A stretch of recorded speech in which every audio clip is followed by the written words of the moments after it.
आप नेताओं सलाया के ग्रामजनों ने सफाई और पानी पर प्रशासन से उठाए सवाल। द्वारका जिले का सलाया मतलब समस्या का ढेर, गंदगी, पानी का भराव और सफाई की बहुत सारी समस्या से परेशान सलाया के रास्ते पर छोटी मोटी नदियों जैसा दृश्य आजकल आम बात हो गई है। आपको नेताओं डॉक्टर केजे गढ़वी, रामजी भाई, हितेश भाई, हारून भाई, कादर भाई मौजूद रहे और स्कूल और रास्ते पर पानी के भराव पर तीखे सवाल उठाए। सलाया से मोहसिन हसन ने मीडिया रिपोर्ट में बताया।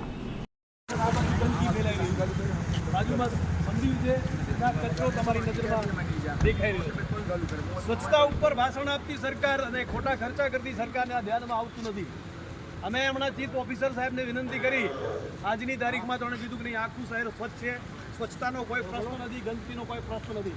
આ તમે જોઈ શકો છો, આ નદી નાળા છલકાય છે અને લોકો આનાથી પીડાય છે। આજે સરકારી હોસ્પિટલમાં ઘરે ઘરે બીમારી ફેલાઈ ગઈ છે, કોઈ બાળક તંદુરસ્ત નથી, પણ બહેરી મૂંગી સરકારના કાને આ કોઈ વાત પહોંચતી નથી અને જાણે સલાયાની જનતાને આ લોકો જાનવર સમજતા હોય એવી સ્થિતિ છે। મહેરબાન સરકાર સાંભળી અને વહેલામાં વહેલો આનો ઉકેલ લાવે, આનો નિકાલ લાવે, એ મારી આમ આદમી પાર્ટીના નેતાઓની અને જનતાની માંગ છે। ના મારું કામ છે ભાઈ, તમને ગમે ઓકે